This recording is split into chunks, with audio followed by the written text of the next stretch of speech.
Let's take a look at this SBA pre-qualified e-commerce brand making $530,000 a year and recently listed for sale at an asking price of $2,500,000. I'm just kind of winging it here, and what I'm going to do is I'm going to go through this business listing, break it all down for you, and share with you some of my experience-based insight into acquiring businesses and my thoughts on this business and the valuation based on the details here in this business listing, which has been made publicly available. So on that note, if you're out there and you are considering acquiring an established and profitable online business, follow along here. I think you're going to find it very helpful and insightful. And on that note, if you feel like there's anything I'm missing out on, let me know in the comments below. And one other thing before we jump into it here, if you're interested in acquiring an established and profitable online business, you're probably going to like the Acumen Wire newsletter. It's a newsletter I run where I send out online businesses that were recently listed for sale,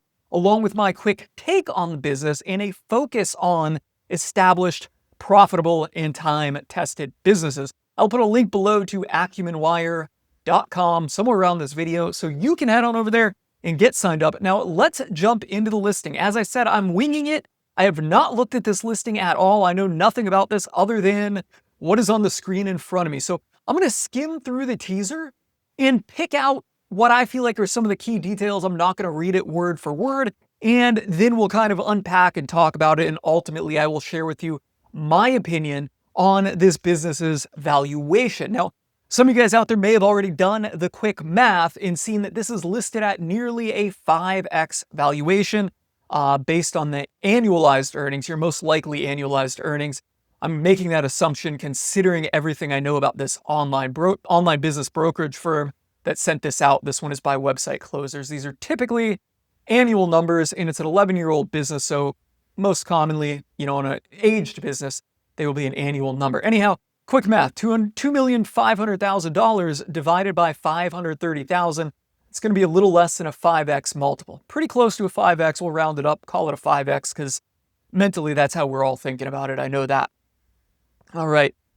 Website Closers presents an SBA pre-qualified B2B and D2C e-commerce brand specializing in commercial and residential landscape lighting supplies. It's been in business for 11 years. They supply contractors, electricians, maintenance teams, and DIY buyers with trusted products backed by real technical guidance. Their focus is simple, helping customers choose the right lighting and electrical components for their projects while offering a website quoting system that speeds purchase decisions and keeps buyers coming back. They've got a strong foothold in the market.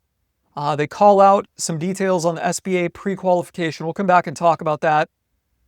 It's an e-commerce model running on Magento. They have Magento 2, and they have a multi-store system that has taken years to refine.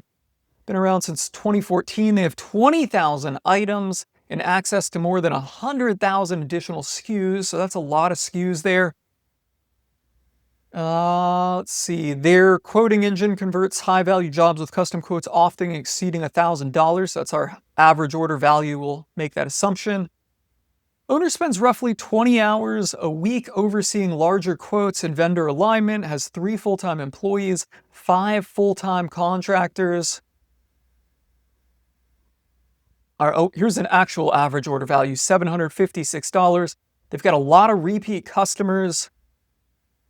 And the best way to scale is by publishing more SKUs. That's an interesting one. Scaling PPC ads or attending trade shows, those are two very different things. All right, so let me make some notes here real quick on this. Okay, I wanted to make some notes on everything I just unpacked in that listing and what we have to cover. But first, let's just kind of start off by establishing what I think the business does. And let me know in the comments if you feel like I'm wrong or if I'm totally missing this by a mile. But it seems like some type of business where customers can build their own lighting and electrical package and then submit it to get a quote by the actual company and their team, and then ultimately purchase it. And it seems like they've got some type of build your own lighting and electrical system built out into their website. So customers can kind of use that to ultimately get what they want, as opposed to just going and ordering item by item. Or maybe they do have it so you can buy item by item. We don't know, but it stresses somewhere in here that they've got they've got build to order arrangements in their quoting engine. Here we go. Converts high value jobs with custom quotes, often exceeding $1,000. So this quoting engine seems like it's a pretty integral part of their business. They're mentioning it here, and that leads me to believe that it is not your just kind of SKUs on a web page style business. And I think that's pretty good. That adds a lot of value to the business over something that is just kind of a catalog of items online. All right. And they're selling those. Seems like they've got people that are manually doing the quotes and then getting back, and they're selling them to both contractors and installers, and also to DIY homeowners. That's the B2B and B2B and D2C elements of it, which I like that. They've got a diverse customer base. Now, the first place that I always go to when I'm looking at an e-commerce business after understanding what the business does is the margin. $3,279,000 in sales and $530,000 in profit. That works out to what, about a 20% margin? 16% margin. That's not a horrible margin, but it's also not as good as I'd like to see. I like SaaS businesses, digital product, digital service businesses. I personally own a e-learning or continuing professional education business. So that's a digital product. In that business, we've got essentially 100% margins, or, like 99% margins, because the product is all digital. With a physical product e-commerce business, margins are typically a lot lower. Personally speaking, I like to see margins of at least 25%.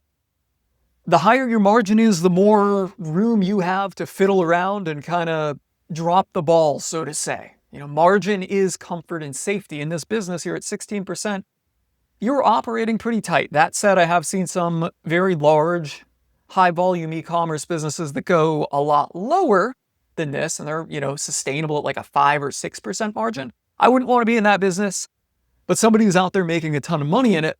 And as a kind of positive note to this business here, it did mention that their inventory is largely drop shipped. So that segues to what I would talk about next, which is inventory.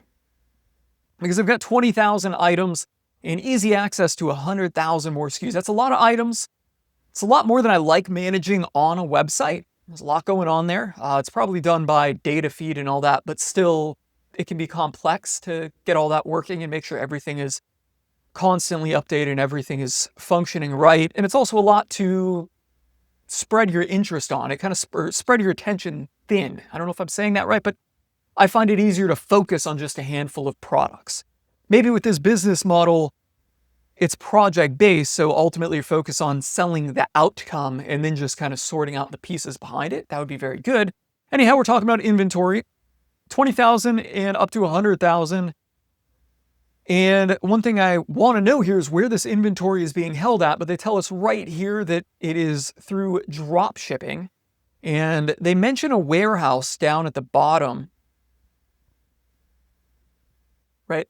With only a sub 500 square foot warehouse. So they keep a little bit in stock, minimal stocking, but largely the product is drop shipped. Ideally, we'd have no warehouse, but a sub 500 square foot warehouse isn't that bad. You could move this with not too much effort. I'd say maybe show up there, load up a moving truck one weekend, and move the inventory to wherever it needs to be. Of course, considering, what your employee base is, but with a 500 square foot warehouse, you probably only need one employee there. If that, maybe the seller has an office. We don't really know what's going on, but inventory, again, largely drop shipped, small warehouse. That's not bad. They don't really need to hold much inventory. I kind of like this. All right. Let's talk about the SBA Prequalification. First of all, there is no such thing as SBA pre-qualified. Like nobody at the SBA has picked this up, or no banker or underwriter has looked at this and said, this is qualified and we're ready to loan on it. Instead, what they've done is they've basically said, this is okay. It's not disqualified for any reason. So technically speaking, this should be SBA eligible or not SBA disqualified. It is fairly, I don't want to say fairly rare, but maybe 50% of the time online businesses are just not SBA eligible because they don't have their own set of tax returns. This one does if it is SBA eligible, which is nice. I like that it's SBA eligible, because in the online business world, probably 50%, I'm just kind of spitballing a number there, but many of them are not SBA eligible. Whereas in the offline business world, it's kind of like implied, yes, this is SBA eligible. So it's got 3 years of US tax returns. I like that. Well, I'm trying to think if there's anything else I should say about that. Probably not. I think that's basically all we need to know, is that it is SBA eligible. It's not SBA disqualified for any reason. We touched on the quoting system. Let's talk about the AOV here. Where is it? The average order value is $756. And then they mentioned that quotes are often exceeding $1,000. And then there was another line in here I saw about volume. Let's just look for this on a weekly basis, I think is what they were talking about. There it is. Not that. Here it is. The business efficiently manages 10 to 20 shipments per week. And there are $756 on average. So there's really not that many shipments coming and going through this business. My other thought on that $756 AOV is that it is kind of low for a business that does, custom quoting. I'm getting a phone call here, one of my 100 spam phone calls a day, that I don't know what's been happening. I've been getting a lot of those in the last 3 months. Anyways, I think the AOV is relatively low for something that relies on custom quoting. Just my thought. I'd want to kind of understand more about that, and maybe see if there's anything we can do to get the AOV increased. It just, to me, seems low for not being a e-commerce or a pure e-commerce transactable amount. Owner involvement. It's something very important that we need to understand whenever we're considering acquiring any business, is what does the owner himself do? And where's that point? The current owner dedicates over 20 hours per week to essential functions such as quoting, staff support, and vendor communication, supported by a team of dedicated staff with only a sub 500 square foot warehouse. Okay, so the owner is working 20 hours per week. In my opinion, that's full time. If you are going to get into this business not knowing anything about it and be motivated to grow it, you need to be prepared to run it full time. If it said the owner works less than 5 hours per week, I might consider it more absentee and assume that more is done by the staff. But here, the owner does quoting, so he probably does the larger or higher value quotes or checks the quotes. And then staff support, that's a part of quoting, I guess, I'm assuming, and vendor communication. Right, so while it might be, he can work on his own time and all that, I'd guess that there are times when he gets hit with working more than 20 hours. And now I see this word over 20 hours per week. I think that's really just a way of saying he's like flexible full time. So if you're planning to acquire this business, you got to understand that you are going to be jumping into it full time. Now, finally, let's talk about growing the business. And where did they talk about the best ways to scale? Publishing more SKUs. I don't really like that idea, because publishing more SKUs just doesn't necessarily lead to more growth. And oftentimes it leads to more complexity. Introducing email marketing to over 8,000 contacts. I think that would certainly be a good one, particularly if repeat customer rate is high. And it said something about repeat customer rate in here. And an estimated repeat customer rate of 15 to 25%. So customers are coming back. I think that there's room to increase that with email marketing. Scaling PPC ads. We don't know what is happening with PPC ads right now. That may or may not be an opportunity. And attending trade shows to secure new vendors. So that is something completely out of left field for an online business. And it's also pretty tricky and expensive to implement. You got to go to the trade show. You got to have the right person go to the trade show. I'm not a trade show expert, but I have been involved in that with offline businesses that I've ran before. And one of the things that really matters is having the right person at your booth. There are certain people that are just like magnetic and they just stand there and people walk up to them. And at other booths, everybody else just kind of like wants to walk by and not actually speak to the person. It's a very unique dynamic, and there's certainly a valuable attribute that makes someone good at trade shows. And not everyone has that, and those people are hard to find. And when you have that right person, the trade show becomes just a ginormous cash and revenue generator. But if you don't have that right person, it's almost like squandering money away. It's hard to explain, it's hard to get it right, but there are companies that get the right people in place going to those trade shows, and they do very well with them. But at the same time, here you're buying an online business. Do you really want to be worrying about trade shows? I don't know. If you have a lot of expertise in the trade show world, this might be a great business for you. But as someone who does not have a ton of expertise and or success in the trade show world, I'm certainly not jumping into this thinking, okay, I want to do trade shows. And then hiring additional support for quoting and publishing would allow the company to process more inquiries at a faster pace. I'd be curious to know who is handling the, support and quoting right now. Do they have overseas virtual assistants doing it, or are they US based? Because this certainly seems like something that could be handled by low-cost outsourced labor. Maybe that's what they're doing. We don't really know at this point. So let's take it all back to the valuation. Is it worth this nearly 5x valuation here? Well, what do they have that's really going for it strong? Number one, they've got $500K a year in profit. So it's not a tiny online business. It is small by definition, but many other smaller online businesses. They've got 11 years in business. They seem to have some type of unique or valuable quoting system. They've got a decent repeat customer rate. So those are all good things. But what, on the flip side, what is kind of withholding the business valuation or holding it back? What are the negatives? High owner involvement, number one. It has a physical warehouse, number two, and I see low margins here.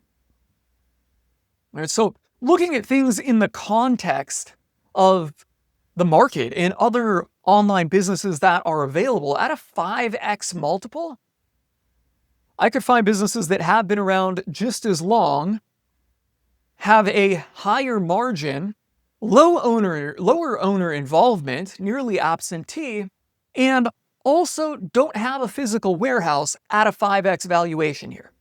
All right, like that's just the bottom line. For this valuation multiple, I could find better horses to ride. So that begs the question, what valuation multiple starts to make this look good? And I would say at around a 4x valuation, and if this is around, say, $2,100,000, then it starts looking a lot better. And at that point, if I got into it and I saw that this was really a sticky and robust business, then it starts looking good. If we get into it and it's like, things seem kind of fragile. Maybe there's just one vendor, right? That would be something that would really kind of make this, not do too well. One vendor. Maybe it is all Google SEO driven or something like that. Let's see. Maybe the reviews on the product are not that good, right? If you started kind of getting into it and looking at it from that perspective, I think that would certainly pull it down from a 4x valuation. But otherwise, assuming, it is a truly robust business and a valuable brand, I think a 4x multiple is likely where this business would trade. But right here at $2,500,000, I think it is a little overvalued. On that note, guys, what is your take on this business's valuation? I'd love to hear from you. Let me know in the comments below. I hope you found this video helpful and insightful. And if you did, you know the drill. Smash that like button to help me out in the YouTube algorithm. I am calling it a wrap and signing off.